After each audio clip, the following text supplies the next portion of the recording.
विमल घरती मगरको कमब्याक गोलमा मोरिससमाथि नेपालको शानदार जित। शैक्षिक संस्था माघ मसान्तसम्म भौतिक उपस्थितिमा नगराउन सिफारिस। विद्यार्थीलाई विद्यालयमै खोप 20 माघसम्म खोप लगाइसक्ने। हालसम्म रोकिएका परीक्षाहरू सञ्चालन गर्न सक्ने सीसीएमसीको निर्णय। ओह्रालो लाग्दै कोरोना संक्रमण, संक्रमितभन्दा निको हुने बढे। 4904 संक्रमित थपिँदा 5924 जना निको। सत्ता गठबन्धनको निर्णय, जेठ महिनाभित्र स्थानीय तहको चुनाव गर्ने। स्थानीय तह ऐन संशोधन गर्ने सत्तारूढ गठबन्धनको निर्णय। चुनाव हुँदैन कि भन्ने अन्यल अन्त्य भएको प्रदेव ग्यावालीको भनाई। निर्वाचन आयोगसँग छलफल गरेर निर्वाचनको मिति तोक्ने सरकारको निर्णय। चुनाव आएसँगै कांग्रेसलाई धर्म सङ्कट, गठबन्धन गरौँ कार्यकर्ता भड्किन्छन्, नगरौँ अरू दल मिल्छन्। केपी शर्मा ओलीको स्वास्थ्य लाभको कामना गर्दै युवा सङ्घको रक्तदान कार्यक्रम। आयोग गठन गरी श्रम क्षेत्रको समस्या समाधान गर्न लागि परिरहेको श्रम, रोजगार तथा सामाजिक सुरक्षा मन्त्री कृष्ण कुमार श्रेष्ठको भनाई। विपन्न र गरिबलाई सहयोग गर्ने भन्दै हिमानीले अमेरिकामा मागिन् सहयोग। सरकारले दिन थाल्यो ज्येष्ठ नागरिकलाई बुस्टर डोज। दैलेखमा मृत्यु भइसकेका व्यक्तिलाई अदालतद्वारा जन्म कैदको फैसला। राजेन्द्र महतो पुस्तक लेखनमा व्यस्त। महमा अखाद्य तत्त्व मिसाई व्यवसाय गर्नेलाई कारबाहीको माग। फागुन 9 गते भैरवमा क्यालिब्रेसन फ्लाइट हुने। बुद्ध जयन्तीदेखि नियमित उडान। जुन प्रदेश सरकारले धेरै खर्च गर्छ उसैलाई बजेट धेरै दिने अर्थमन्त्रीको भनाई। र आहारा र गोल्डकपको उपाधि विभागीय क्लब एपीएफलाई। फरवार्ड विमल घरतीले राष्ट्रिय टोलीमा उत्कृष्ट प्रदर्शन गरेपछि नेपालले पहिलो मैत्रीपूर्ण खेलमा मोरिससलाई 1-0 ले हराएको छ। त्रिपुरेश्वर स्थित दशरथ रङ्गशालामा सम्पन्न खेलमा विमलले निर्णायक गोल गरे। 1 वर्षपछि राष्ट्रिय टोलीबाट मैदान उत्रिएका विमलले 54औं मिनेटमा गरेको गोलले नेपालको जित निश्चित बनाएको थियो। अन्जन विष्टले मैदानको मध्य भागबाट उपलब्ध गराएको बलमा विमलले 18 यार्ड बक्सबाट गरेको प्रहार बारमा लाग्दै जाली चुम्यो। विमलको यो 9औं अन्तर्राष्ट्रिय गोल हो। गत माघमा राष्ट्रिय टोलीको बन्द प्रशिक्षणका दौरान घुँडामा गम्भीर चोट लागेपछि विमल मैदानबाट बाहिर थिए। विमल पहिलो पटक राष्ट्रिय टोलीबाट 2076 असोजमा विश्वकप छनौट अन्तर्गत जोर्डन विरुद्धको खेलमा मैदान उत्रिएका थिए। 13औं मिनेटमा सुमन लामाको प्रहार बाहिरिँदा नेपालले अग्रता लिने अवसर गुमाएको थियो।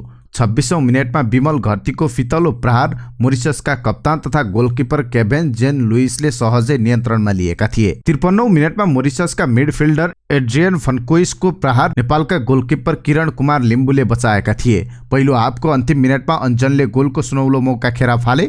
बक्सको देब्रे भागबाट गरेको प्रहार सेकेन्ड बारको नजिकैबाट बाहिरियो। 46औं मिनेटमा मोरिससका फरवार्ड ज्याक्सनको भली प्रहार पोस्टमा लागेर फर्कियो। उक्त रिबाउन्ड बललाई नेपालका गौतम श्रेष्ठले क्लियर गरिदिए। 75औं मिनेटमा जगजित श्रेष्ठले दायाँ कर्नरबाट प्रहार गरेको फ्रीकिकमा अन्जन विष्टले गरेको फ्लिक हेड माथिल्लो बारमा लागेर फर्कियो। 77औं मिनेटमा अन्जनले 18 यार्ड बक्सबाट गरेको प्रहार फेरि बारमा लागेर फर्कियो। रिबाउन्ड बललाई जगजित श्रेष्ठले हेड मार्फत पोस्टको दिशा दिन खोजे पनि मोरिससका गोलकिपर केभिन जेन लुइसले उत्कृष्ट बचाउ गरे। जगजित 4 वर्षपछि राष्ट्रिय टोलीमा फर्किएका हुन्।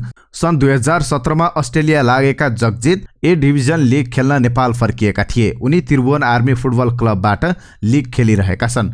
नेपालबाट सुदीप गुरुङ र आकाश बुढा मगरले डेब्यू गरे। सुदीप सिर्जु ठकुरीको स्थानमा र आकाश तेज तामाङको स्थानमा मैदान प्रवेश गरे। दुवै साधोबाटो युथ क्लबका खेलाडी हुन्। नेपालले मोरिसस विरुद्ध मंगलबार दोस्रो मैत्रीपूर्ण खेल खेल्नेछ।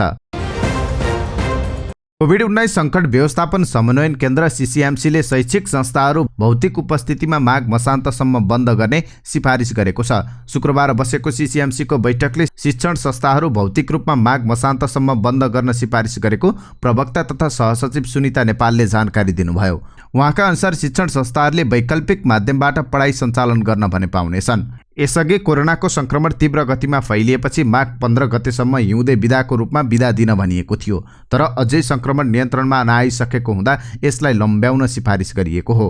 हामीले शैक्षिक संस्थाहरू बन्द गर्न सिफारिस गरे पनि वैकल्पिक र अनलाइन माध्यमबाट पढाइ सञ्चालन गर्न भनेर सिफारिस गरेका छौँ। यस्तै कोरोना फैलिएपछि विश्वविद्यालयले सञ्चालन गरेका परीक्षाहरूमा पनि असर परेको थियो। विश्वविद्यालयले सञ्चालनमा रहेका परीक्षालाई स्थगित गरेको थियो। त्यसलाई पनि स्वास्थ्य मापदण्डहरू पालना गरी सञ्चालन गर्न शिक्षा मन्त्रालयलाई सिफारिस गरेको नेपालले बताउनुभयो। आजदेखि 5 दिनसम्म विद्यार्थीलाई विद्यालयमै कोरोना भाइरस विरुद्धको खोप लगाइने भएको छ। देशभरका विद्यालयहरूमा भौतिक उपस्थितिमा पठन पाठन बन्द रहे पनि खोप लगाउने प्रयोजनका लागि भने खुलेका छन्। शिक्षा विज्ञान तथा प्रविधि मन्त्रालयले खोप लगाउन छुटेका 12 देखि 17 वर्ष उमेर समूहका विद्यार्थीलाई 15 माघदेखि 20 सम्म विद्यालयमै खोपको व्यवस्था गर्न भनेको हो। सोही अनुसार स्थानीय तहले सूचना जारी गर्दै खोप लगाउन आह्वान गरेको छ। काठमाडौँ महानगरपालिकाले विद्यालय खोप अभियान सञ्चालन भइरहेकाले खोप लगाउन छुटेका विद्यार्थीको विवरण अद्यावधि गरेर विद्यालय वा नजिकैको खोप केन्द्रमा खोप लगाउन निर्देशन दिएको छ। 12 देखि 17 वर्ष उमेर समूहका विद्यार्थीलाई मोड्ना खोप दिइँदैछ। यसअघि 27 पुसदेखि 15 माघसम्म सबै विद्यालय बन्दको निर्णय भएकोमा यसलाई लम्ब्याएर माघ मसान्तसम्म कायम गरिएको छ। खोप लगाएको सुनिश्चित गरेपछि परीक्षा सञ्चालन गर्ने सरकारको तयारी छ। सरकारले रोकिएका परीक्षा सञ्चालनको अनुमति दिने भएको छ। स्वास्थ्य मापदण्ड पालना गरी विश्वविद्यालयका परीक्षा पुनः सञ्चालनको अनुमति दिन लागेको हो। हिजो कोभिड सङ्कट व्यवस्थापन समन्वयन केन्द्र सीसीएमसीले आवश्यक स्वास्थ्य मापदण्ड पालना गरी परीक्षा पुनः सञ्चालनका लागि सिफारिस गरेको छ। परीक्षाका लागि कोरोना भाइरसको खोप अनिवार्य बनाइएको समेत बुझिएको छ। कोरोना भाइरसको जोखिम बढेपछि सरकारले सबै परीक्षाहरू अर्को सूचना जारी नभएसम्मका लागि स्थगित गरेको थियो। लामो समयको कोरोना महामारीपछि कोरोना संक्रमण बिस्तारै घट्दै गएको छ। गएको 24 घण्टामा मुलुकमा 4,904 जना कोभिड संक्रमित थपिएका छन्। स्वास्थ्य मन्त्रालयका अनुसार 14,562 नमुना परीक्षण गर्दा ती संक्रमित थपिएका हुन्। सोही अवधिमा 5,924 जना निको भएका छन्। थप 6 जनाको मृत्यु भएको छ।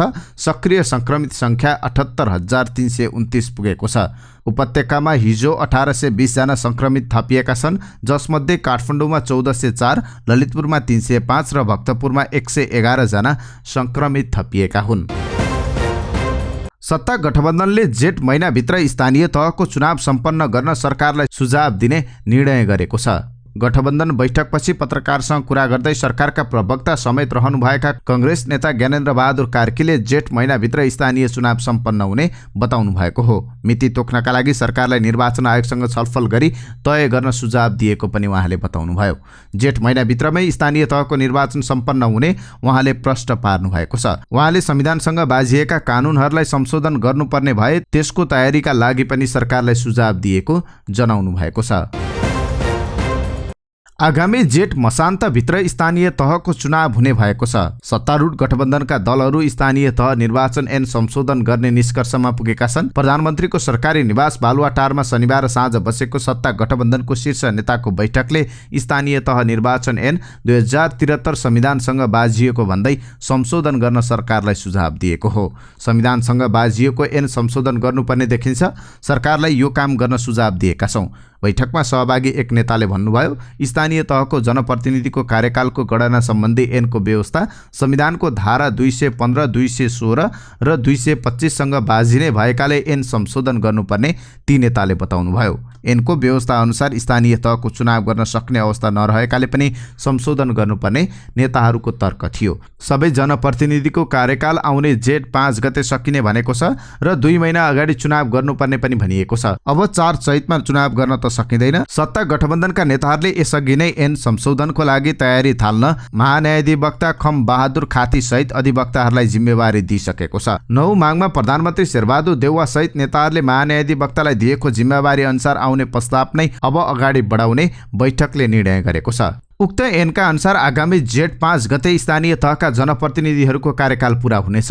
ऐनमा स्थानीय तहका जनप्रतिनिधिको कार्यकाल सकिनु 2 महिना अघि नै निर्वाचन गर्नुपर्ने पनि उल्लेख छ। तर संविधानमा स्थानीय तहका जनप्रतिनिधिको कार्यकाल 5 वर्षको हुने र कार्यकाल सकिएको 6 महिनाभित्र निर्वाचन गर्नुपर्ने उल्लेख छ। त्यसैले गठबन्धनका दलहरूले संविधानसँग नबाझिने गरी ऐन संशोधन गर्नुपर्ने बताउँदै आएका छन्। नेकपा एमालेका उपमहासचिव प्रदीप ग्यावालीले सत्तारूढ गठबन्धनमा जेठभित्र स्थानीय तहको चुनाव गर्ने विषयमा भएको सहमतिले पछिल्लो समयमा चुनाव हुँदैन कि भन्ने विषय अन्यल अन्त्य गरेको बताउनु भएको छ। उहाँले विभिन्न छिद्रहरू खोज्दै चुनाव धकलेर मुलुकलाई अन्यलमा राख्ने सत्तारूढ गठबन्धनको प्रयास असफल भएको बताउनु भएको छ। औपचारिक रूपमा सरकारले निर्णय गरेपछि मुलुक निर्वाचनतर्फ जान्छ। केही दिन मुलुकलाई अन्यलमा राख्ने गलत काम भएको थियो। यो सफल भएन र यो अन्त्य भयो। ग्यावालीले भन्नुभयो, चुनाव सार्ने बहाना कुनै पनि हिसाबले उचित थिएन, त्यो संवैधानिक पनि लोकतान्त्रिक पनि थिएन। गर्नुपर्ने कर्तव्य पूरा नगरेर छिद्रहरू खोज्दै निर्वाचनलाई पर सार्ने विषय संविधानको मर्म विपरीत थियो। ग्यावालीका अनुसार निर्वाचन आयोगको निरन्तर ताकेता, एमाले पार्टी लगायतका विभिन्न दलहरूको खबरदारी, संविधानविद र कानुन व्यवसायीहरूको ध्यानाकर्षण, राष्ट्रपतिबाट समेत भएको ध्यानाकर्षणको कारण गठबन्धन चुनाव गर्न र चुनावको विषयमा सकारात्मक ढङ्गले सोच्न बाध्य भएको बताउनु भएको छ। सरकारले अब छिट्टै स्थानीय तहको निर्वाचनको मिति तोक्ने भएको छ। सरकारका प्रवक्ता एवं सञ्चार मन्त्री ज्ञानेन्द्र बहादुर कार्कीले अब सरकारले निर्वाचन आयोगसँग परामर्श गरेर स्थानीय निर्वाचनको मिति तोक्ने बताउनु भएको हो।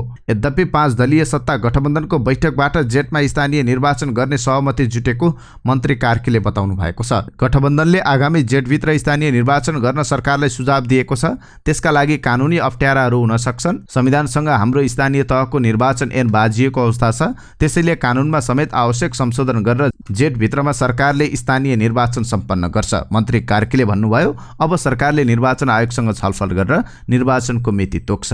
उहाँले निर्वाचन एकै चरणमा गर्ने वा के गर्ने भन्ने विषयमा सरकारले आयोगसँग छलफल गरेपछि मात्रै टुङ्गो लाग्ने बताउनु भएको छ। शनिबार बसेको सत्ता गठबन्धनको बैठकले जेठभित्र स्थानीय निर्वाचन गर्ने सहमति जुटाएको हो। शनिबार बालुवाटार स्थित प्रधानमन्त्री निवासमा सत्ता गठबन्धनको बैठक 2 चरणमा बसेको थियो।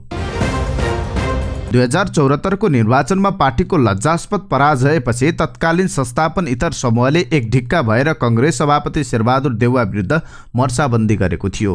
देउवाको कमी कमजोरीका कारण स्थानीय, प्रदेश र प्रतिनिधि सभा निर्वाचनमा हार भोग्नु परेको भन्दै इतर समूहले नैतिकताका आधारमा राजीनामा दिनुपर्ने माग समेत अगाडि सार्यो। संस्थापन इतर समूहले निर्वाचनका कमी कमजोरी र पार्टीको हारबारे केन्द्रीय कार्यसमिति बैठक मार्फत गहन समीक्षा गर्नुपर्ने माग पनि समानान्तर रूपमा उठाउँदै आएको थियो। सभापति देउवाको राजीनामासँगै निर्वाचनको समीक्षा गर्नुपर्ने आवाज उठिरहँदा 2074 पुस 16 गते राष्ट्रिय मेलमिलाप दिवसका अवसरमा 7 जना युवाले संयुक्त विज्ञप्ति निकाले। विज्ञप्ति निकाल्नेमा तत्कालीन केन्द्रीय सदस्यहरू चन्द्र भण्डारी, धनराज गुरुङ, विश्वप्रकाश शर्मा, गुरुराज घिमिरे, गगन कुमार थापा, प्रदीप पौडेल र बद्री पाण्डे थिए। विज्ञप्तिको चौथो बुँदामा भनिएको थियो, इतिहासको यस गौरवपूर्ण क्षणमा पनि हामी नेपाली कांग्रेसका साथीहरूलाई निर्वाचन परिणामले निकै दुखी तुलाइरहेको छ।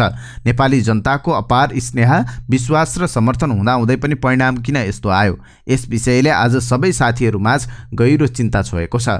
उनीहरूले एउटै बुँदामा नेतृत्व समक्ष 6वटा प्रश्न राखेका थिए। ती प्रश्न थिए, हाम्रो कमी कमजोरी कहाँ भयो? निर्वाचनको सम्भावित परिणामबारे पूर्वाभास हुँदाहुँदै यसबारे हाम्रो नेतृत्व किन समयमै सचेत हुन सकेन? तदनुकूल निर्वाचन रणनीति किन अख्तियार भएन? पार्टीका सबै तहदेखि भातृ संस्थाहरूको समुचित परिचालन किन गरिएन? निर्वाचनका दौरान प्रतिपक्षका लान्छना र आरोपको किन प्रतिवाद गर्न सकिएन? हामीले गरेको भनिएको लोकतान्त्रिक गठबन्धनलाई किन राष्ट्रव्यापी, भरपर्दो र कसिलो बनाउन सकिएन? तर 2074 मा लज्जास्पद हार भोगेको यही कांग्रेस यति बेला आश्चर्यजनक राजनीतिक घटनाक्रमका कारण सरकारको नेतृत्व गरिरहेको छ। संघीय संसदमा प्रत्यक्षतर्फ 23 सिटमा कुम्सिएको कांग्रेस अहिले नेकपा माओवादी केन्द्र, एमालेबाट फुटेको नेकपा एकीकृत समाजवादी, जनता समाजवादी पार्टी जसपा र राष्ट्रिय जनमोर्चाको सहयोगमा सरकारको नेतृत्व गरिरहेको छ र कांग्रेसको लज्जास्पद हारको दोष खेपेका उनै देउवा प्रधानमन्त्रीका रूपमा छन्। संविधानको रक्षा गर्दै संसदको कार्यकाल पूरा अवधि चलाउने प्रमुख उद्देश्यसहित बनेको भनिएको 5 दलीय गठबन्धनका सदस्य आगामी निर्वाचनसम्म एक भएर जानुपर्ने पक्षमा छन्।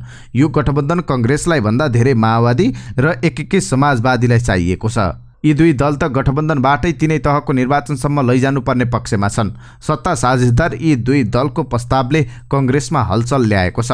तत्कालीन समयमा नेतृत्व विरुद्ध औँला उठाएका 7 नेतामध्ये 14औं महाधिवेशनबाट गुरुङ उपसभापति, थापा र शर्मा महामन्त्री र पाण्डे सहमहामन्त्री भइसकेका छन्। उपसभापति गुरुङ र महामन्त्री थापा 5 दलीय गठबन्धन सरकारमा जान मात्रै भएकाले निर्वाचनमा गठबन्धन गर्न नहुने पक्षमा छन्। गठबन्धन सरकारले आसन्न निर्वाचन गराए पनि कांग्रेस एक्लै चुनाव मा जानुपर्ने उनीहरूको जोड छ। नेकपा एमालेका अध्यक्ष केपी शर्मा ओलीको स्वास्थ्य लाभको कामना गर्दै युवा संघ नेपालले उपत्यकाका विभिन्न ठाउँमा रक्तदान कार्यक्रम आयोजना गरेको छ। कोरोना संक्रमण भएर होम आइसोलेसनमा बसिरहनु भएका अध्यक्ष ओलीको स्वास्थ्य लाभको कामना गर्दै युवा संघले रक्तदान कार्यक्रम गरेको हो। युवा संघ भक्तपुर, ललितपुर र काठमाडौँ जिल्ला कमिटीसँगै युथ फोर्स, अन्तर जिल्ला विशेष प्रदेश कमिटी लगायतले रक्तदान कार्यक्रम गरेको युवा संघका प्रचार विभाग प्रमुख महराज गुरुङले जानकारी दिनुभयो। भक्तपुर, मंगलबजार, बानेश्वर लगायतका रहेका ठाउँमा रक्तदान कार्यक्रम भएको हो। कार्यक्रममा सयौंले रक्तदान गरेका थिए। श्रम रोजगार तथा सामाजिक सुरक्षा मन्त्री कृष्ण कुमार श्रेष्ठ किसानले राष्ट्रिय श्रम आयोग गठन गरी श्रम क्षेत्रको व्यवस्थापन गर्न आफू गम्भीर भएर लागि परेको बताउनु भएको छ। मन्त्री श्रेष्ठले रोजगारदाता र श्रमिकहरू बीचको सम्बन्धलाई सुमधुर बनाउन विद्यमान कानून संशोधन गरी अगाडि बढाउने प्रतिबद्धता समेत व्यक्त गर्नुभएको छ। नेकपा एकीकृत समाजवादी निकट निजामती कर्मचारी संगठनद्वारा शनिबार काठमाडौँमा आयोजित एक कार्यक्रममा उहाँले यस्तो बताउनु भएको हो। मन्त्री श्रेष्ठले अस्थायी ज्यालादारी र करारमा रहेका कर्मचारीको समस्या समाधान हुने गरी उनीहरूको सामाजिक सुरक्षा कोषमा आबद्धताका लागि आफूहरूले काम गरिरहेको बताउनु भएको छ। आज आइतबार बस्ने भनिएको प्रतिनिधि सभाको बैठक कोभिड-19 संक्रमणको जोखिमको कारण देखाउँदै स्थगित गरिएको छ। शनिबार संसद सचिवालयले विज्ञप्ति जारी गर्दै बैठक माघ 26 गतेका लागि सारेको हो। कोभिड-19 संक्रमणको जोखिम यथावत रहेको कारण उक्त दिन र समयमा बैठक बस्न नसक्ने भएकाले प्रतिनिधि सभा नियमावली 2075 को नियम 6 को उपनियम 3 बमोजिम सम्माननीय सभामुख ज्यूले मिति 2078 माघ 26 गते बुधबार दिनको 1 बजे बैठक बस्ने गरी निर्धारण गर्नु भएको ब्यौरा माननीय सदस्यहरूको जानकारीका लागि यो सूचना प्रकाशित गरिएको छ। सूचनामा भनिएको छ, यसअघि बसेका संसद बैठक भने प्रतिपक्षी दल नेकपा एमालेका सांसदहरूले अवरोध गर्दै आएका थिए। सभामुखको भूमिकाप्रति आपत्ति जनाउँदै एमालेले संसद बैठक अवरोध गर्दै आएको छ। पूर्व युवराज्ञी हिमानी शाहले नेपालका गरिब र असहायका लागि भन्दै अमेरिकामा झोली थापेकी छन्। उनले अमेरिकाको DC metro area, DC, Virginia र मेरील्यान्ड तथा न्युयोर्कमा नेपाली समुदाय र केही अमेरिकी राजनीतिक कर्मीहरू भेला गरेर आर्थिक सहयोगको झोली थापेकी हुन्। हिमानी ट्रस्ट नेपालका नाममा उनले थापेको झोलीमा अमेरिकावासी नेपालीहरूले उनले चाहेको जस्तो आर्थिक सहयोग पुर्याउन पक्कै सकेनन्। डीसी मेट्रो क्षेत्रमा उठाएको रकम उनी र उनको टिमका लागि गरिएको खर्च बराबर मात्रै थियो। भलै उनी बसेको होटलको रकम उनी स्वयंले तिरेकी थिइन्, तर ट्रस्टका पदाधिकारी र सदस्यहरूले उनीहरूको दर्शन भेटका लागि तय गरेको रेस्टुरेन्टको खाना र ट्रस्टको उद्घाटन स्थल होटलको खाना खर्चको रकम भने हिमानी ट्रस्टका नाममा हिमानीले थापेको झोलीबाटै तिर्नु परेको छ। नेपालको राजपरिवार नेपाल र भारतमा व्यापारमा संलग्न छ। राजा हुनुभन्दा पहिला पूर्व राजा ज्ञानेन्द्र शाह पनि व्यापारमा संलग्न थिए र राजगद्दीबाट हटाइए पनि उनको व्यापार यथावत नै छ। पूर्व राजा वीरेन्द्र र उनका सन्ततिका नाममा भएको भौतिक सम्पत्ति मात्र नेपाल ट्रस्ट खोलेर सरकार मातहत ल्याइएको हो। त्यसमा पनि राजनीतिक दल र केही व्यापारी घरानाको गिद्धे नजर परिरहेको छ र कतिपय अचल सम्पत्तिमा स्यालको रजाई चलिरहेको छ। स्वर्गीय राजा वीरेन्द्रको अचल सम्पत्तिको सबै हिस्सा चलाउन नपाए पनि पूर्व राजा ज्ञानेन्द्र र उनको परिवारसँग नेपाल र नेपालीको दृष्टिमा अथाह सम्पत्ति छ नै। उनले राजनीतिक पार्टीलाई पनि अलिअलि चन्दा दिने गरेको राप्रपाका पूर्व अध्यक्ष कमल थापाले आफू राप्रपाको अध्यक्षबाट पराजित भएको झोकमा खुलासा गरिदिएका थिए। नेपालका अति धनाढ्यमा पर्ने पूर्व राजा ज्ञानेन्द्र र उनको परिवारसँग भएको अथाह सम्पत्ति हुँदाहुँदै उनकी बुहारी हिमानी शाहले नेपालका गरिब, दुखी र असहायका लागि अमेरिका आएर यसचोटि पहिलो पटक झोली फैलाइन्। यो सँगै अमेरिका स्थित नेपाली समुदायमा केही गम्भीर प्रश्नहरू पनि उठेका छन्, जस्तो पूर्वराज परिवार राजनीतिक षड्यन्त्र र छक्का पञ्जाका लागि सहभागी नभई ट्रस्ट मार्फत समाजसेवामा लाग्नु निकै सकारात्मक कदम भएको भए पनि ट्रस्टको पारदर्शिताका बारेमा अमेरिकाका केही नेपाली समुदायमा प्रशस्तै आशंकाहरू देखिएका छन्। हिमानी ट्रस्टमा हिमानी शाह र पूर्वराज परिवारले आफैले कति रकम समाजसेवाका लागि छुट्याएका छन्, यसबारे हिमानी ट्रस्टले हालसम्म कुनै सार्वजनिक गरेको छैन। हिमानी शाहले विदेशमा दुःख जेलो गर्ने र व्यापार व्यवसाय गर्ने नेपालीहरूबाट आफूले गर्ने समाजसेवाका लागि रकम आह्वान गर्नुभन्दा पहिले उनी र उनको शाही परिवारले यसमा कति रकम सिड मनीका रूपमा दिएको छ वा लगाएको छ भन्ने कुरा पारदर्शी रूपमा देखिनुपर्ने थियो, तर यो कतै देखिएको छैन। म र मेरो परिवारले यति रकम समाजसेवामा लगानी गरेका छौँ, तपाईहरू होस्टेमा हैसे गरिदिनुस् है भनेको भए उनले गर्न खोजेको समाजसेवा सम्मानित हुन सक्थ्यो, तर अथाह सम्पत्तिको मालिक हुँदाहुँदै आफूले गरेको समाजसेवाको लगानीबारे प्रश्न सार्वजनिक नगरी अरूसँग हात फैलाउनुले हिमानी शाहका लागि सकारात्मक सन्देश हुन सकेन अमेरिकामा। तथापि उनको यसपटकको अमेरिका भ्रमण निकै चर्चामा रह्यो। उनका लागि सुखद संयोग के रह्यो भने अमेरिकाको सत्तारूढ दल डेमोक्रेटिक पार्टीका सदस्य हरि शर्मा स्वयं नै हिमानी ट्रस्ट अमेरिकाका अध्यक्ष बनिदिए र उनै शर्माको राजनीतिक पहुँचलाई हिमानीले आफ्नो भ्रमणका रूपमा भरपूर प्रयोग गर्न खोजिन्। सरकारले 60 वर्ष माथिका ज्येष्ठ नागरिकलाई कोरोना भाइरस विरुद्धको बुस्टर डोज दिन थालेको छ। भाइरस विरुद्धको खोप लगाएको 6 महिना पूरा भएका 60 वर्षभन्दा माथिका ज्येष्ठ नागरिकलाई बुस्टर डोज दिन थालिएको स्वास्थ्य तथा जनसङ्ख्या मन्त्रालयका सहप्रवक्ता डाक्टर समीर कुमार अधिकारीले जानकारी दिनुभएको छ। स्वास्थ्य मन्त्री विरोध खतिवडाको अध्यक्षतामा शुक्रबार बसेको मन्त्री स्तरीय बैठकले 77 जिल्लाका जिल्ला स्वास्थ्य कार्यालयलाई खोप लगाउनका लागि पत्र पठाएको छ। जिल्ला अदालत दैलेखले मृत्यु भएका एक व्यक्तिलाई जन्म कैदको फैसला गरेको छ। कर्तव्य ज्यान मुद्दा चलिरहेका कसुरदारको मृत्युपछि जिल्ला अदालतले जन्म कैदको फैसला सुनाएको हो। अदालतले डुङ्गेश्वर गाउँपालिका 2 की 25 वर्षीय डिलकुमारी विकको हत्या गरेको अभियोगमा डुङ्गेश्वर गाउँपालिका 1 बेलपाटाका शेरबहादुर विष्टलाई 20 वर्ष जन्म कैद फैसला गरेको छ। अदालतले विष्टलाई जीवित छँदा गरेको अपराधको भागीदार ठहर गरेको अदालतका सेस्तदार इन्द्रबहादुर कार्कीले बताउनुभयो। जीवित छँदा गरेको अपराधमा सजाय गर्नु परे पनि अपराधीको मृत्युसँगै अपराध पनि मर्छ भन्ने फौजदारी न्यायको सर्वमान्य सिद्धान्त अनुसार सजाय असुल गर्न नपर्ने ठहर गर्दै फैसलामा व्याख्या गरिएको छ। 21 वर्ष अघि 26 फागुन 2057 बलात्कारपछि हत्या गरेको भन्ने आरोपमा 3 पुस 2077 जिल्ला अदालतमा दर्ता भएको अभियोगमा मुद्दाको अनुसन्धान चलिरहेका बेला विष्टको 75 वर्षको उमेरमा 28 जेठ 2078 मृत्यु भएको थियो। घटनाको भोलिपल्टदेखि नै फरार भएका विष्ट सिकिस्त बिरामी अवस्थामा असोज 2077 देखि सुर्खेतमा बस्दै आएका थिए। नेपाली राजनीतिमा चर्चामा आइरहने एकजना राजनीतिज्ञ हुन् लोकतान्त्रिक समाजवादी पार्टी नेपालका वरिष्ठ नेता राजेन्द्र महतो।